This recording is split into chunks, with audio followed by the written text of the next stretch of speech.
Episode 237, A Rivalry Rekindled. Alex's heart stirred. He knew exactly to whom the voice on the other end of the phone belonged.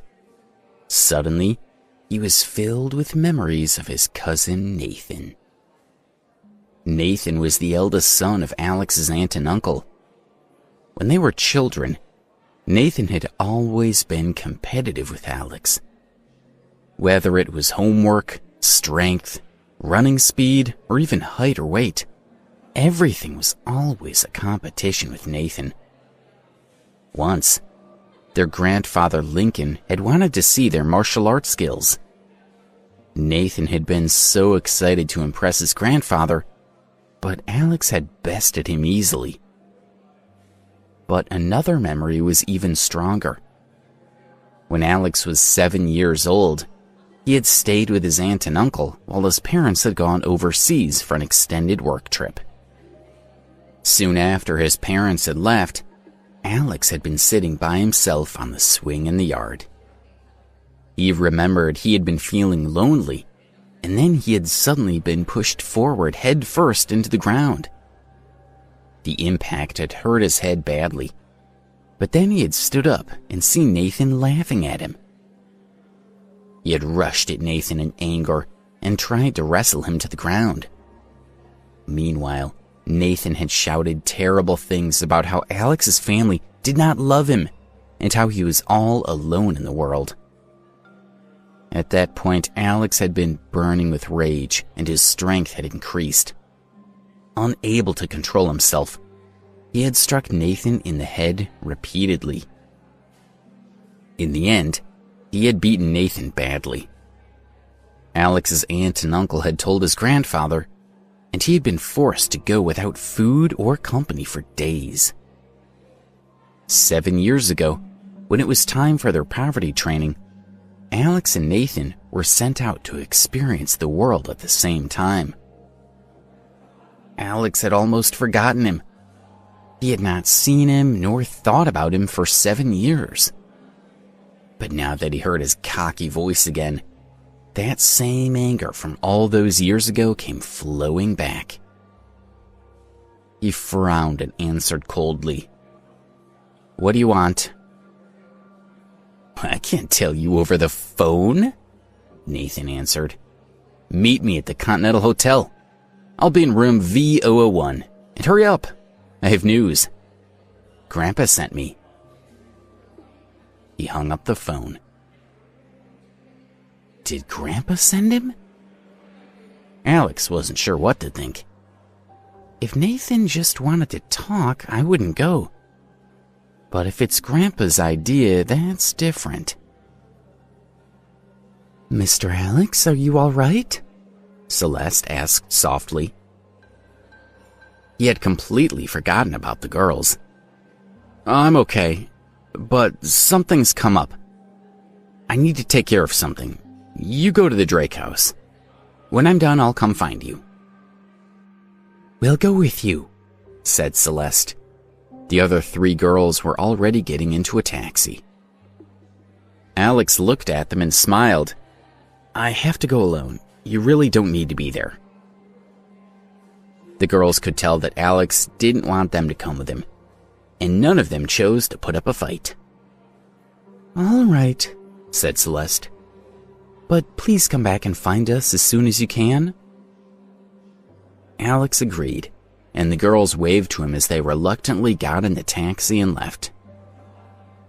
Alex got his taxi and went to the Continental Hotel. Just a few short days ago, he had been at the banquet of the Sultan of Brunei. On that day, he had almost felt superior to everyone else there. The staff at the Continental had all witnessed it. He wondered if they remembered him.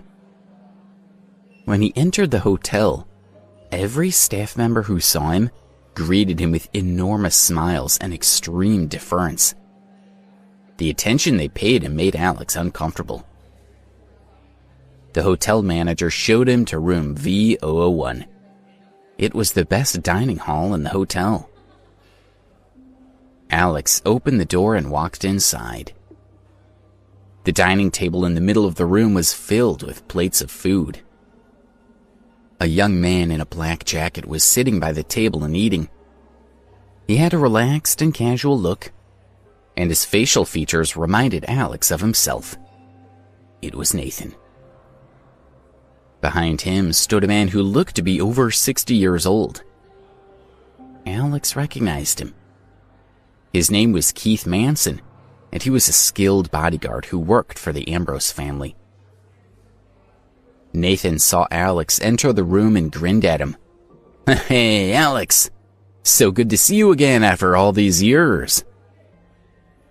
Since Nathan was well-dressed and accompanied by a bodyguard, Alex thought that he might have passed the poverty training and returned to the family. He was not in the mood for chit-chat. "Hi, why did Grandpa ask you to come see me?"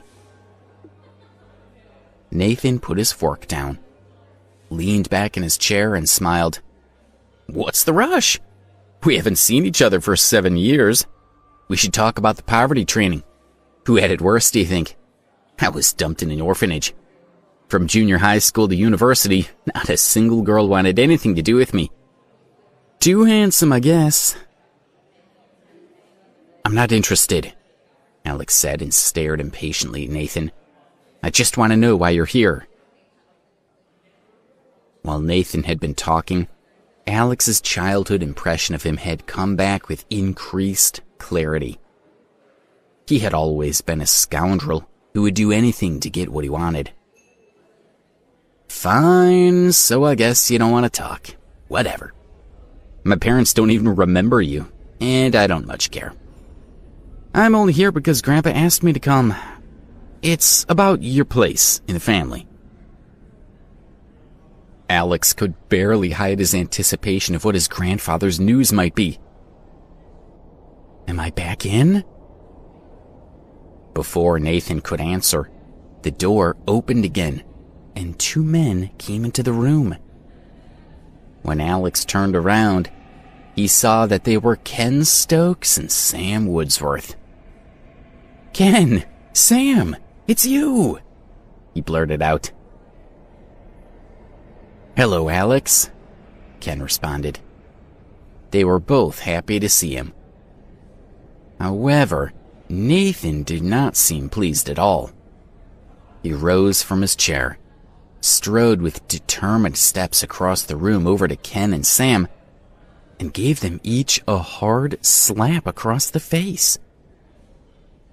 "What are you doing?" Alex shouted. He had raised his hand to strike Nathan, but Ken and Sam quickly restrained him. At first, Alex didn't understand what they were doing, but it soon became clear to him. Ken and Sam saw it as their responsibility to prevent fights between members of the family, and Alex had not yet been accepted back. Another incident could be very bad for him. Nathan glared at Ken and Sam. "I asked you to be here ages ago. Don't you take me seriously? And what's with being so nice to Alex? He's been disowned." "Sorry, Nathan," Ken responded. "We were held up in traffic. We meant no disrespect." Nathan slapped Ken across the face again. "Oh, there's an excuse. Do you think that makes it okay?" Ken bowed his head. "I couldn't say." "Ken, you're just the guy who runs the East Coast for us," Nathan said. "To the family, you're the help. You need to understand that." Then he turned to Sam and slapped him too. "That was to even the score. Ken got 2, and you've just had 1. Now you're even. No need to thank me." Sam was visibly angry, but he couldn't do anything. "Yes, thank you, Nathan." Throughout all this, Ken and Sam had held on to Alex out of fear of what he would do to Nathan. However, Alex had grown so angry that they couldn't restrain him any longer. He He broke free from their grips, grabbed Nathan by the collar and shouted, "How dare you treat Ken and Sam like this? They're family!" He was so angry that he couldn't control himself, and he struck Nathan in the face repeatedly. He felt as if the powers of Zora and Georgina were working through him. It was as if he had tapped into some great force inside himself.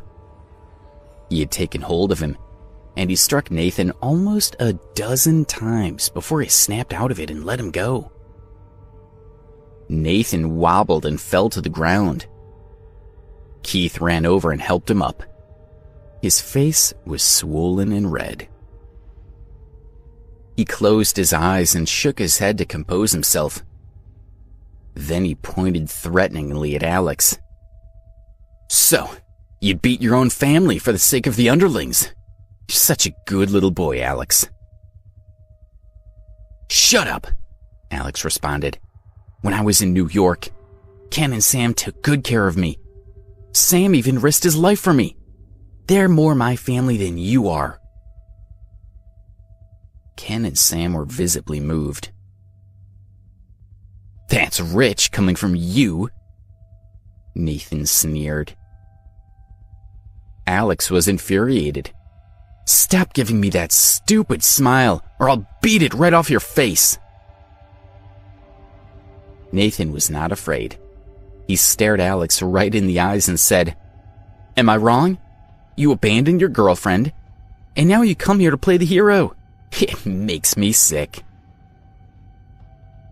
So that's what he's playing at, Ken thought as he stared at the two young men. Since the last time he and Alex had met, Ken had looked into things. He now knew that Debbie Stonehill was Leona Marvel, and that Alex had continued to pursue her. Then, Nathan had told him that they were going to see Alex in Washington, D.C. Ken had thought that the family was welcoming Alex back, since he didn't seem to know or mind Leona getting married. He thought that they were there to bring Alex the good news. But Nathan had mentioned Debbie, and his intentions were now clear. He wanted to rekindle Alex's affection for Leona so that he would go back to chasing her. If that happened, his family would keep rejecting him. "Oh, Alex," Ken thought. "Please don't be fooled."